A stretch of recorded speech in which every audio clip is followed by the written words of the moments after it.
teissTalk, the live webinar with no presentations, no PowerPoint, just talk. Hello. Good morning, good afternoon, good evening from wherever you are joining us, and welcome once again to a Thursday teissTalk, talking security and everything else about it. Welcome. So today we're going to be talking about AI of all things, and we've got plenty of intelligent hosts, intelligent guests, believe it or not, and to tempt you with today. Before we get going, though, let's have a little bit of housekeeping. Firstly, if I can remind you that there is the Q&A tab up here on your screen. If you would like to ask a question, then please do pop it in there. There is a prize, no less. Those of you who are returning will well know that it's a teissTalk mug, the much coveted teissTalk mug for the best question, or the question that makes me laugh, or the question that actually, just keeps everybody amused. We're also here on LinkedIn. We are yet to award a mug to somebody from LinkedIn, or even ask a proper question. We did have some comments last week, but not enough to award a mug. So if you ask even a semi-coherent question on LinkedIn today, chances are you're going to win a teissTalk mug. So please do crack on with that. And talking of cracking on and artificial intelligence, let me invite onto the stage our panelists, Chuck, Mark, and Tyler. Please come on board. There we go. Hello, Chuck. How are you? Great to be back on teissTalk. Good. Looking forward to it. And Mark, hello. Hello. Hi, Tom. Long time admirer. First time we've chatted. Oh, well, very good. Well, it's nice to know that you're the other admirer Seen you on out there. quite a lot of things. But there you go. And a special hello to Tyler. Hello. Hi, Tom.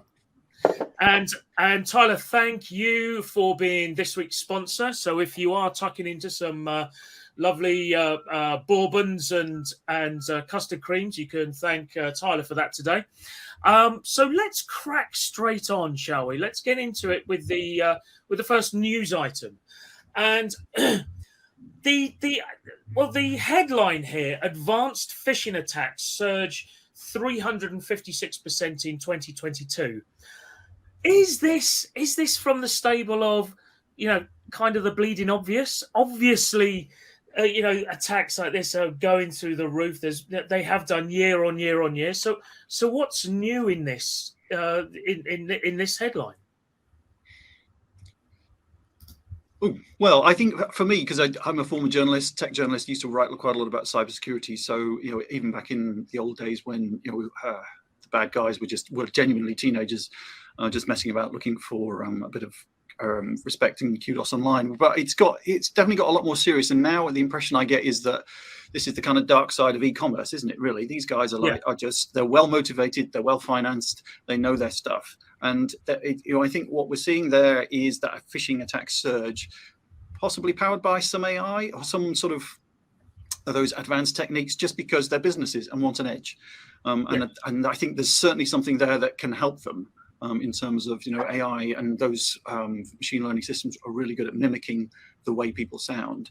And if you're trying to get that stuff to land, then sure, why wouldn't you use these kinds of tools to make that even better? I completely concur. I think some of the geopolitical elements also contribute to this. When the Russian-Ukraine conflict began, some of these groups were turned loose, and with state sponsor, of course, and they have these automated tools to be able to find vulnerabilities and use these phishing attacks to great success, particularly with ransomware. And why not? And that's what they're doing. They're basically automating as much as they can.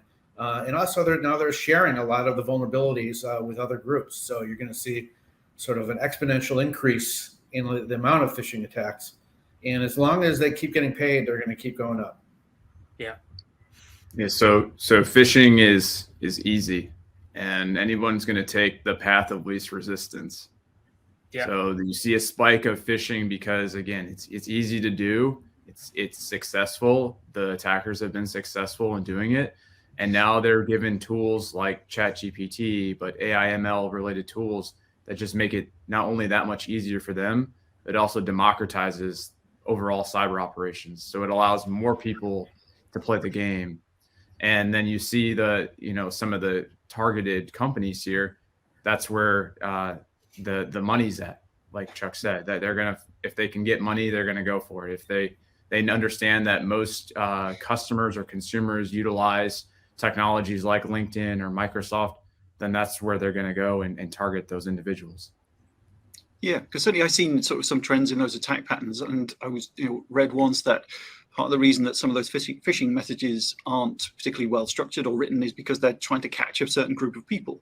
And I suspect with AI and things like that, that group of people you can potentially catch just grows enormously, because suddenly you're much more plausible and you can reach those people in ways that they would think, well, that does sound like Auntie May, so yeah, I will send them some money or something like that as well. So yeah, I think it's inevitable. We're seeing this. Not really surprised. Well, that's a really interesting point, because as you said, they did kind of word them badly because they didn't want people to who would notice these sorts of things to even bother, right? Because it was not profitable. It was aimed at a certain group of people who wouldn't notice that sort of thing. With these tools, however, they are aiming at a far broader, far larger cross section, of society, of the world, because it does sound so, as you say, quite so convincing. Which that's probably the biggest shift that I see out of this, and from the AI side of stuff. Yeah, and as well, I think those bad guys have a lot of data. They know their victims. Yeah. If they want to train a model, it's right there. They've got tons of this stuff, and like I say, well, financeable, motivated as well.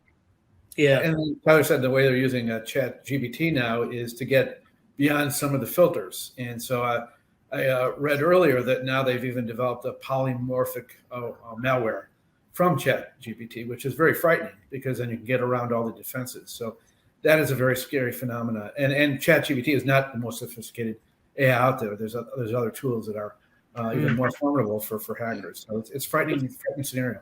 Well, ChatGPT is the sort of general one, isn't it? There's lots that are much more specific in certain areas. Now, the one thing, I think before we move on, one thing that sort of gets me here is we've seen year-on-year surges. The headline here is 356% in advanced phishing attacks. 87% in overall in attacks, and it says here, it's probably down to the fact that they have access to these AI tools. Now, to my mind, AI really, in the sort of sense that we might all understand, only really came about towards the end of last year with ChatGPT. It wasn't really, there was no sort of at least natural language engine. So did these guys get the beta versions? I mean, what's that we didn't get? How were they using these things far earlier than everybody else? Well, I think one factor is they pay well. It's a criminal enterprise, and they're getting some of the best people, and they're doing the research, and they have access, and they're also operating out of countries that don't care about the ethical implications of it. So, they do have an advantage there. We look at things and cautiously and the implications and the regulations, but they don't. So it's a wild west for them, and they take advantage of it. I think as well, it's long been known that the most enthusiastic customers of security products are bad guys. They really want to understand them. That was very true of antivirus. Just how do I get my stuff past it? Buy the tools and test it. And that's absolutely what they've been doing here. Yeah, it's important to pay attention to the market that exists with respect to these types of tools, and then the operations that support. The big piece here with ChatGPT is that it's not fundamentally different from its predecessors. The big reason why this has now been brought to more generally to the dinner table is because it is and was free, and it's accessible, and it's user friendly. I think that's the same reasons why you saw the iPhone become the de facto standard across the world, because it does have the brains and it also has the looks. Yeah, and it's easy to navigate and understand. Yeah. Which is why it became as you say, the de facto standard, the template upon which others were designed. Yeah, absolutely. Yeah, I don't know if anyone remembers the early days of the web and trying to use, Gopher and things like that to get around. And then Google appeared and just made it so much easier. And that was kind of like, why did I ever do anything else? And I suspect we're at that point with this technology as well. It's just, why would we do it any other way? This just makes so much sense. Sure. Exactly. I think there's enough grey hairs and no hairs in this room to remember those days. Netscape Navigator, anybody? It's. I remember thinking Internet Explorer 3 was the future. That was a good day. Whose future? Whose future? Yeah. Well, technically mine, because I'm still in it.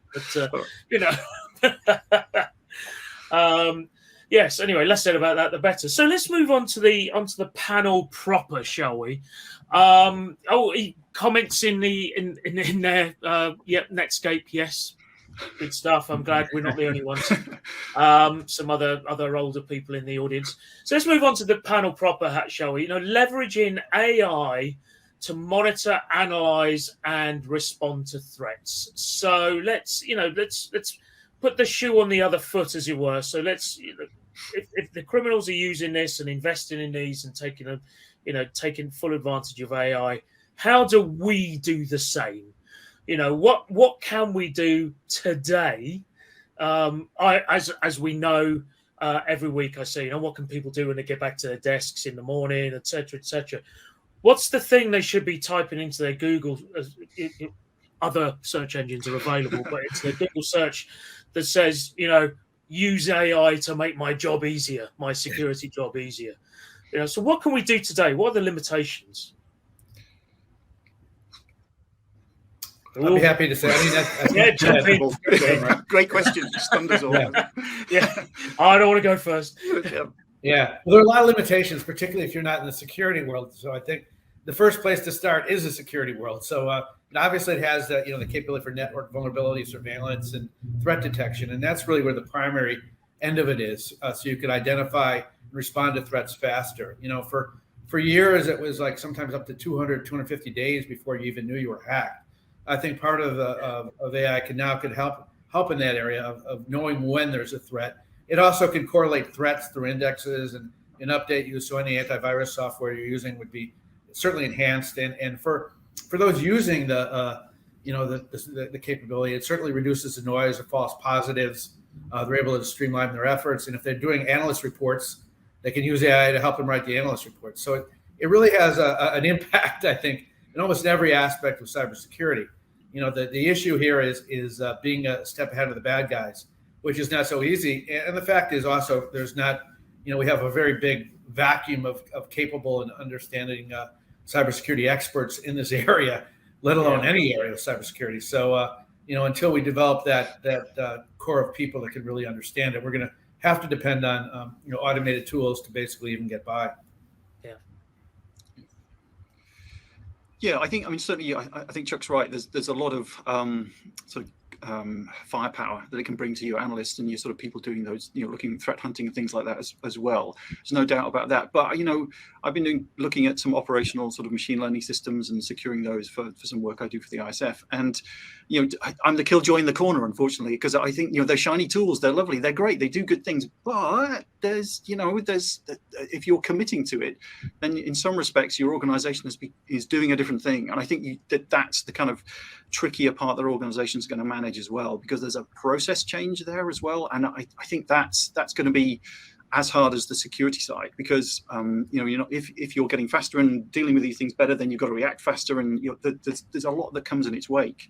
So I think, but equally on the good side, there's a lot that your existing sort of security setup can do to counter some of these threats as well. The shiny toys are very useful, I'm sure, and will augment those expensive people you've got in your socks and various other places. But as well, you can still do things with other tools and what exists there. And sometimes you might have to say, can we not use those? Can we do it a different way? I know that's not a very popular place to be for InfoSec people, but sometimes you might have to say that because you'll do it quicker. Yeah. So there's a lot of technologies out there today that have been doing somewhat of what we think about of AI is really just machine learning. Yes, right. And it's important to call those two out. Machine learning is really an application of AI. It's a subset of artificial intelligence. And really the difference there is machine learning is built to solve a very specific task. You're going to give it a set of training data. You're going to point it in the direction you want it to go, and then it's going to do that task. And AI has come into this. The idea of AI has come in, and I see that much more of a broad application. So you're trying to simulate human intelligence to solve a problem by sensing a system, acting and actually doing something. And that allows it to solve some really complex problems. Now, where we're at today with AI is much more of reactive, and it requires that prompting. So you can see where AI, and there's platforms out there today that are offering the ability for someone, let's say a security analyst in a security operations center, to come in and see an alert. There's, maybe as a phishing email, being able to push that phishing email into the platform and say, what happened? This is what I saw. Can you tell me more about it? Yeah. So I think there's the explanation of overall cybersecurity threats, and then allowing that platform to make recommendations on what to do next. That's a big use case that we're starting to see already in security operations. Yeah, and I think that's the sort of common parlance of AI and ML, etc. I mean, I worked for a vendor a number of years ago that was stating that they were using AI and ML, and as far as I was aware, it wasn't really the case, right? It was, maybe machine learning at best. And I think that's what also muddies the water slightly as well. It's this, AI for some people is exactly what they see in the cinema, right? Whereas AI for the scientists is far more discreet, far more focused. But nonetheless, it's still, what it does is muddy those waters. And so I think when people think, oh, let's get AI out, let's get a tool, let's get a product, let's buy that, and we'll AI our way out of this. Now, obviously, there are plenty of tools out there. I'm sure at least one person on this panel is keen for us to buy theirs. But I think it's that's your pitch, by the way. But it's not just about the tool, is it? There's so much more at stake here, and so much more at play. Yeah, I think so. I mean, because I think certainly a few of the people I've talked to for this research have had to be, like, say, be that killjoy in the corner and sort of put the brakes on a bit, because they have established ways to do a lot of these things, and they are sort of, admittedly, they're more, to your point, Tyler, they're more at the machine learning end than the AI end, but they know where they want to get to. And I think the problem they've had as well with ChatGPT in particular is it's just easy to use and cheap and everywhere. And that there's been, I think, a couple of occasions where some of their suppliers have cut off connections to those ChatGPT sites. And all of a sudden they're getting calls from all parts of the business like, why the hell are you using ChatGPT? So I think they've had problems there, obviously slightly different problem. But I think on the security side, I think it's that, like I say, it's that process side of it. What are they doing and why are you doing it? And then what that means to your organization as well. Because I think one of the big questions is, do you trust it? And how do you prove you trust it? Is it steering you in the right way? Because if your organization commits to it quite strongly, you're going to be tackling a lot of threats that, are they the most pressing ones? I think that you surrender something when you commit to some of these things. And I'm not sure organizations have quite grasped how much they're surrendering in some respects. Yeah. I think it may because of that very reason, go to managed services, because it is so complicated, and there is such an array of different kind of threats, and just for incident response alone, find the root causes of what happened. Machine learning aspect, what Tyler just mentioned, is really important, and that's very valuable for anyone, and that certainly could be something to be outsourced. But I think Tom, what you said, that the concept of AI in general in public is that it's some sort of sentient factor or force, and even a Google analyst said that, which was reaching, but it's not here yet. Maybe here in a few decades. But everyone thinks of HAL 2000. But I think we have to look at the realities. It is mostly a system built on inferences and recognizing patterns, and so we have to really look at that. And that is practical for cybersecurity. So I think it's not far-reaching necessarily that it's going to take over the world, but it is something we can use as a tool to help better defend ourselves. Well, it's going to allow humans to do the human thing. They don't have to spend 4 hours doing a root cause analysis. Yes. They've got it like that, and then they can start to do the human thing. Sorry, Tyler, I jumped in there. Yeah, it's the question of who watches the watcher. Yeah. And the one core principle here is understanding that the effectiveness of any generative AI is inherently tied to the quality of the underlying data.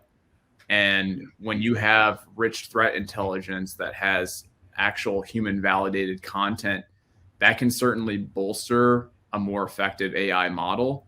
Yet that's a very that task of ensuring that the ongoing data has quality and it's relevant is not trivial. And I think that really underlines the importance of overall just rigorous data governance and then that continuous human involvement. And that's probably one of the reasons, or I think big things that I've seen here is, number one is we're augmenting human abilities. We're not replacing humans. And we have to understand that AI possesses capacity for, very high speed, high volume data processing, but there are nuances that are associated with that. And I think human intuition is still very, very valuable. But data transparency is key. And I think that's one of the big problems that I'm seeing with some of the emerging vendors out there is that there is no data transparency. We don't know where the data has been sourced and what data they're using to train these models. I think that ties in very nicely with our first question from John Acornley. Thank you, John, for your early bid for the mug. Is the end game a combination of well-developed AI together with overall supervision by the security team? I think yes. This seems more reliable than the SOC security team monitoring hours of activity, which is very true. And I've said this before, in that criminals are moving at the speed of machines, and we're currently moving at the speed of our most talented intern called Dave in the SOC. Right, and Dave's a bit tired, frankly, because he's fed up of sitting in the dark fishbowl that everybody looks in at. And so, we do need to get that strong combination. How does that question resonate? Well, Tom, I think you hit on the point. Is it the human resource aspect of it? We don't have the people that have the skill sets, and when we do have them, we often lose them. So the AI is certainly something that is necessary for augmenting the capability of the SOC. Also particularly maybe for predictive analytics, those aspects of things that people have difficulty with. So I think definitely it's going to be a requirement rather than something that you will just want to have if you're running a successful business. Mm. Yeah, but but again, it's not trivial. I mean, if we're moving past sort of ChatGPT, which I think is a good productivity tool for certain types of programming, I'm not sure that a lot of people would use it for those big production systems, because there's a lot more to getting those things up and running and keeping them running. Generalized, isn't it? Yeah, exactly. Yeah, so I think there is that. How do you help people use these things to work better? I think that's an interesting question to tackle within organizations, because I think they are quite hidebound in the way that they do things because it works for them. And they certainly from the information security side, just as an industry, I think there's some interesting realizations going on, moments of clarity, shall we say, about sort of how this is going to change the industry and what they need to do to cope. And I think, definitely augmentation. We're messing about with ChatGPT and things like that here at the ISF because we do a lot of analysis of text and things like that as well. We get a lot of testimonials in qualitative data, and it would be great if we could do more with that. And I think Chuck's right on the terms of that, taking in raw data and things as well. Sure, it can definitely augment, but again, you need to understand who's using it and how and why and what comes out at the end of it. I think that's going to be the interesting part, because that's the tricky part of getting it to do things for your organization as well. Yeah, the AI augmentation is key. And I think maintaining this critical aspect of human in the loop as that approach is really important. And that's, we talked a lot and we're talking a lot about security operations and the security analyst, where they can have a threat explained to them. They can be able to do things like threat hunting. I won't go much into it now unless we want to have a further conversation, but just keep in mind there's other personas that can leverage this type of technology. And so persona 1, we just talked about the security analyst. Persona 2 could be the security engineer that's operating and supporting all the backend infrastructure for security monitoring in the organization. Even the CISO, myself, I can utilize AI platforms as a persona. One Are you other doing that, aspect- Tyler? Is there a digital copy of you, Tyler, doing this stuff? Are you a digital copy? I don't know. Does he wear like the Tron suit? Yeah, absolutely. Yeah. One other aspect of the augmentation that comes to mind is actually the orchestration aspect too, because a lot of companies have like 35, 40 different security tools, and they don't know what's operating and how it's operating. So AI could hopefully, theoretically, orchestrate some of that performance and make things better. So there is some elements already that I think that most SOCs can do. Well, yeah. I've been chatting to some execs at Cisco recently, and we're talking about the problem is you've got all of these data sources coming from these best of breed systems, and they're all reporting some brilliant data, and they're not actually contextualizing or interfacing with each other. Yeah. And if you've got 70 odd platforms, which is not out of the question if you're a large enterprise, in your security suite. That takes a really big brain to pull all that together, right? And so let's outsource it to AI, or to Tyler's avatar or whatever. Let's give that job to somebody who can manage that and actually give it context and meaning. Yeah, but but as well, as I say, I think that. Do people trust it? I think that's, as an old fart, I kind of think, I'm not sure I do. I need to be, I think Tyler's right, keeping the humans in the loop and understanding the outputs and what it's telling you to do. I think that's interesting place to be for an organization, because it does mean you commit to something. And I think you've got to run things in parallel, possibly for a while, just to try and understand what it's doing. Yeah. I think because otherwise, and I don't know if you ever then exist in a permanent state of, I think it's working, or you reassure yourself that it is definitely doing the right kind of job. The system's telling me it's operating perfectly. Exactly. Yeah. There'll never be something that can provide full reassurance, as we know. And the old saying of that the defender has to be right all the time, and the attacker only has to be right one time is true. And I think, if we're seeing it, I liken this to the cat and mouse game. I say this a lot when I do these types of presentations and webinars, etc. And it's what it is. So if you're seeing attackers leveraging these technologies for bad, we best be doing the same thing on the good side to see how we can leverage them. Yeah. I think there's a really nice comment in the chat. So I'm afraid, James McKinley, it doesn't count. But the comment is rich and enriched human checked intelligence is great for GCHQ, NSA, etc., but is wasting brain cells in our security teams. That's an interesting take on it, I think. And I think there's a strong element of truth in that. It's definitely a top-heavy world where the intelligence services and the top corporations that pay very well get the best quality people, the most knowledgeable people. So that's larger volumes of them. Yeah, and larger volumes. But one of the areas that people don't often talk about is that small and medium businesses are a huge target, and they don't have any cybersecurity capability, most of them. So this is an area that can fill a gap, I think. You'll have to trust it, and you'll have to, maybe there's a more basic thing to do to help fortify their defenses, but that whole element is a rich target for a lot of hackers. Mm-hmm. Yeah, and they don't need particularly smart or AI-based capabilities to do it. Those old-fashioned techniques work really well. Those kinds of things. Yeah. And that's the issue, is that if you look at some of the major breaches that have occurred throughout the globe, majority of the root causes are due to things that are pretty easy to do. It goes back to good hygiene and just I don't like saying the word basic. If it was basic, everyone would be doing it. But the foundational elements of good IT hygiene, good security is being exploited. And as we talked about in the article, it's done largely through people, through social engineering. But the really good example of this, where AI or systems like this would have helped massively, is, and it's in the public record, public domain, everybody talks about it, is the target breach. The insertion of code into the point of sale systems, and they know exactly when it happens. They found the point in the logs when it happened. It's just they found it when they were looking for it 5 months later, unfortunately.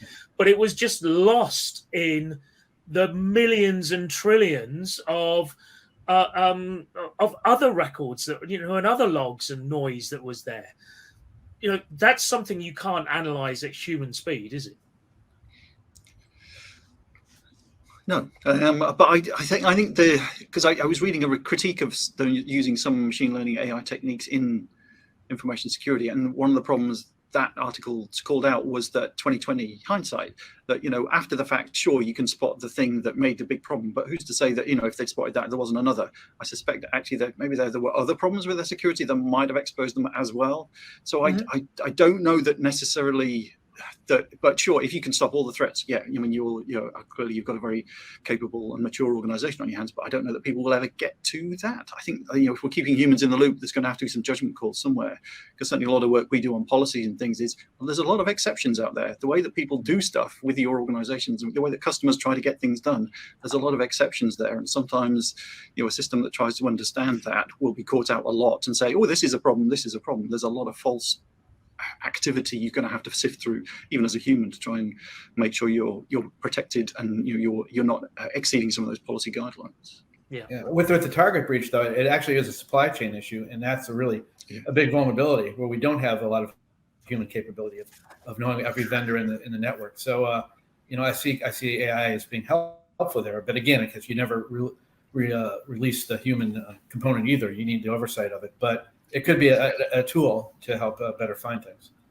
I think it's necessary, because what you mentioned and how you've worded this prompt or this question is not the detection of a threat actor, right? There's threat detection, which is really key to obviously security operations and security monitoring, but then there's also detection of potential bad, the thing that could be exploited. I like to call this threat debt, the thing that could be exploited. So where could have a platform detected that there is an issue that could become exploited by a threat actor in the future? Yeah. And I think that's where correlating that information, being able to understand good hygiene, good configuration management, best practices with access controls, et cetera, correlating all that information, identifying what hosts are on the network and where those issues are, and highlighting it to any employee within the organization is key. Yeah. We have a question that's come in from Justin Young, and I like this one because, frankly, it makes me feel a little bit dumb because I don't have an answer to this per se. I didn't even know this might exist. But what are your thoughts on threat actors sharing malicious machine learning checkpoints? Oh, it's bad. Well, it did occur to me that, if you're sampling a lot of threat data, where does that threat data come from? The bad guys? Would they be poisoning that? Would they be, trying to, not to say that they're super smart, cyber criminals, but they're pretty smart. But maybe I'm being too paranoid. Yeah, well, yeah, that's true. Yeah, it's like saying digital camera. It's just a camera. But I think so I'm sure they do. I mean, to an extent, like I said, these are businesses, they compete, so they'll probably keep their advantage to themselves for a while. But we've certainly seen with ransomware that at some point it becomes, sell the franchise, because that's where you make real money, because then you get a lot of newbies cashing in and they just keep paying you and you don't have to take on as much of the risk. So I'd be amazed if they didn't at some point start to do that. I'm going to ask another question, mainly because if we had a fanfare music, we'd be playing it now. Our first real question from LinkedIn. Well done, Yasir Khan. Thank you, Yasir. Is AI being used by cyber analysts more than cyber criminals? That's a good question. I don't know if there's any really way of knowing the exact statistics, but I assume it's being used more by cyber criminals because usually they're the first to use. Yeah, that's right. Analysts have a lot of vendors to do it and analyze before they procure something. Yeah. So there's a process. I run our security program at Exabeam, and when I'll go back to ChatGPT or Microsoft's Security Copilot, there's multiple platforms that are coming out now, and we ask those questions internally of what can we use, what can we start using. We Exabeam provide a product for threat detection, investigation, response. So what is our product management team implementing with respect to these types of technologies as well into our own product. And then again, where's the augmentation and the complementary best of breed tools that we can integrate. But the question becomes is, what are we using? Where is this data going? Who has access to it? What do we need to consider from, security of this data?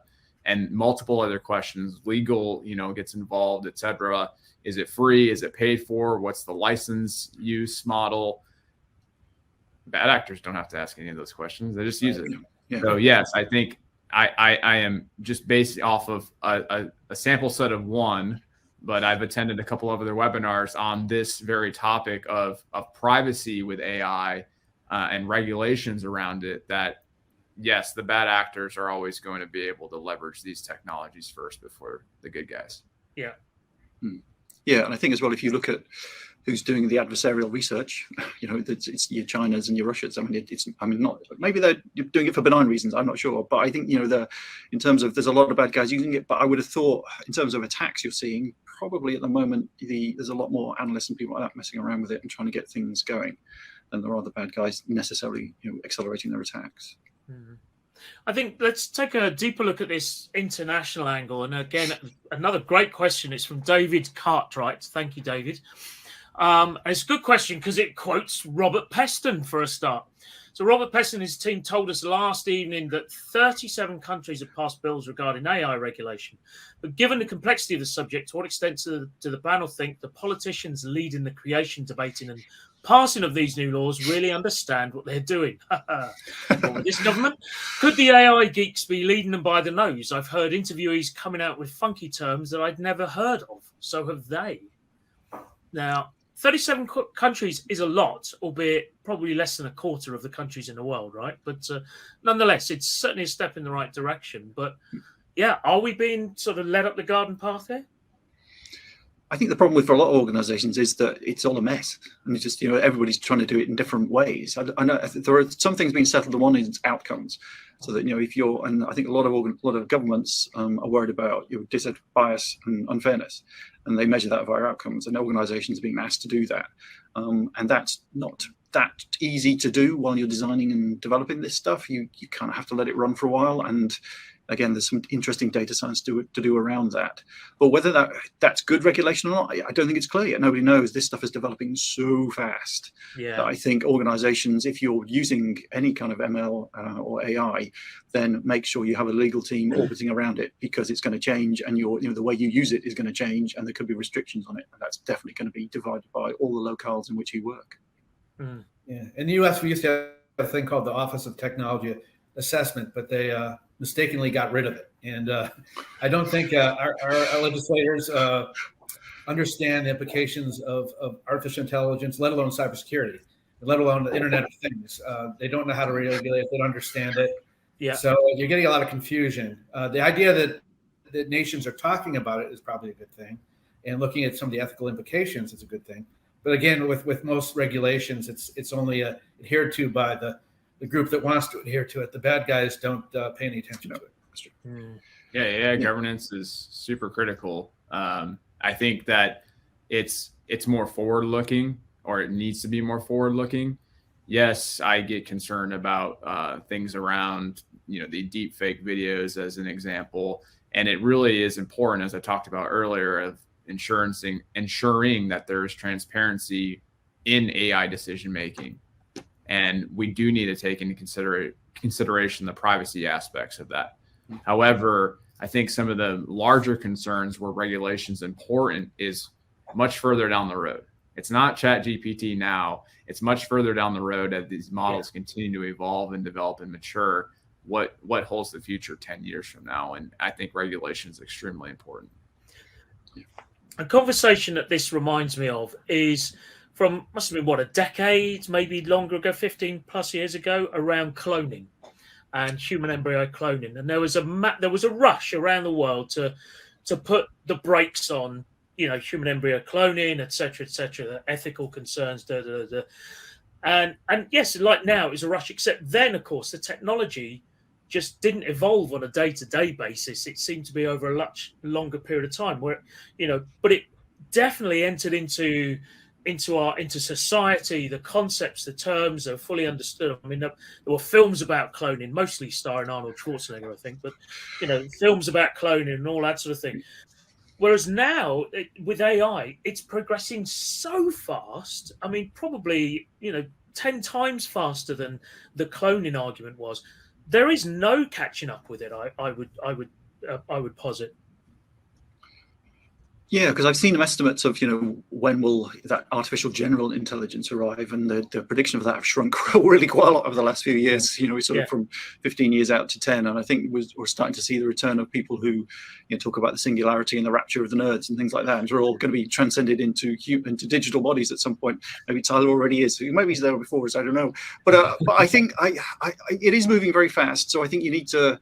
For organizations, they need to understand what they're using now as well, and sort of start. And as Chuck says, maybe it will become a managed service, because that is going to be the only way you're going to get the latest, greatest stuff that will actually help you. But you could be signing a lot of big checks to get to that point. The difference now to then is it was very clear there was ethical concerns, human bodies, blah blah blah.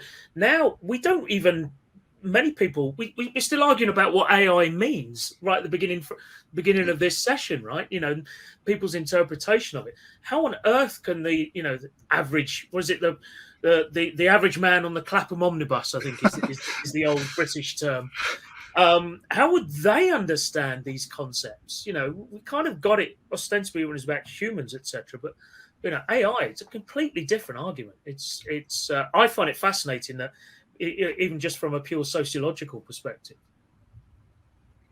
Yeah, I don't think you can. It's hard to compare this. I think you can compare some of it to the example you gave, but there are differences here. And the same thing with just the overall technology. Like look at the growth of the internet and even iPhones, etc. Again, like that was a huge change for people. A huge change for people, and people had to adapt to that, or they fell by the wayside. And I think the same thing here is this is a major revolution in our world, and I don't think the world's ever experienced anything like this. So I think we're all learning this, and you can see where I again did a privacy and legal briefing not too long ago, and a bunch of attorneys in the room, and show of hands who's leveraging ChatGPT today in their work, day-to-day work. None of them. Yeah. So they're way far behind the tech folks that are like, I use it every single day. Yeah. So and you're going to see a mesh of these technologies now too. You're going to be combining quantum algorithms with artificial intelligence, and having download of 6G coming with instant data. So with no latency, and then you have all the satellites. So it's going to be a different world very, very soon. But I think we're already there in some respects, aren't we? Because I don't know of any social network that anybody's a member of that they're getting raw and pure. Like everything is filtered by algorithms. Everything is tailored to you. You do not see the world in its raw form. You get what you're given in many respects. And I think a lot of people really don't understand that, or don't comprehend what that means for for what they see. I love that as a closing quote. AI, you'll get what you're given. Let's close it there. I'm going to go around the table. Standard thing. What's the one thing we want people to do when they get to their desk tomorrow? 10 seconds, because I know I babbled on a little bit too long. I'm going to blame myself this time. Chuck, let's start with you. Yeah. Well, I mean, Google all the aspects you can of anything interested in artificial intelligence, because there's a lot of information out there, particularly on social media. LinkedIn's got a lot of interesting groups that supply great data. You get everything that's happening, from neural links, plant implants to everything happening concurrently in artificial intelligence world. So use it, take advantage of it. Okay, thank you, Mark. I would say that this is about leveraging AI. You're already doing it, so go and find out. And even if you are already doing it, you're doing it much more than you think. So launch that investigation, find out what's happening in your organization, and start talking to people. Very good. And final word to you, Tyler. This is the time to get ready, both for the attacks and for what the future and specifically cybersecurity is. So time to do your research, get your policies in place at your companies, and get ready for the new and evolving attack strategies and defense mechanisms. Wow. It does feel like we've reached a tipping point, doesn't it? It's kind of like now or never almost, isn't it? Yeah, build a bunker. Either embrace it now, or we're going to be just rushing to catch up forevermore. Gentlemen, Chuck, Mark, Tyler, thank you so much for your time today. Absolutely fascinating. yet another one where we could have gone on and on and on. So yeah, we're just going to have to, we'll call it there nonetheless. I'm going to award the mug. It was going to be for two people, but I'm going to award it to David Cartwright because he brought in Robert Peston. I thought that was great. I was also going to award a second mug to Yasir Khan from LinkedIn. I've just got a note saying we're not able to send Yasir a mug. I have no idea why. Who knows? Maybe Yasir is actually an anagram of some kind of artificial intelligence. I don't know. The AI got word that we were giving mugs away. So Yasir, my apologies. You would have won a virtual. Well, you've won a virtual mug. Let me put it that way. So don't forget to join us next week. For it's not with me this time. I've got a week off next week. It's building an effective InfoSec strategy for critical nth party suppliers. So please do come and join us for that one. Do enjoy it, not as much as the ones you might enjoy that I do, of course, but please do enjoy it. Also remind you of the TEIS R3 conference on the 26th of September 23. Not that far away. Resilience, response and recovery. There's a whole day of fun and games to be had there. Please do join us there. My parting note will be that I want it on record that I, for one, welcome our future robot overlords. And I want it, stated when they come rounding us up that I'm there definitely on your side. So all it remains for me to say is, again, thank you to my panelists, Chuck, Mark and Tyler, for their time today. And for everybody else, thank you and stay secure, my friends.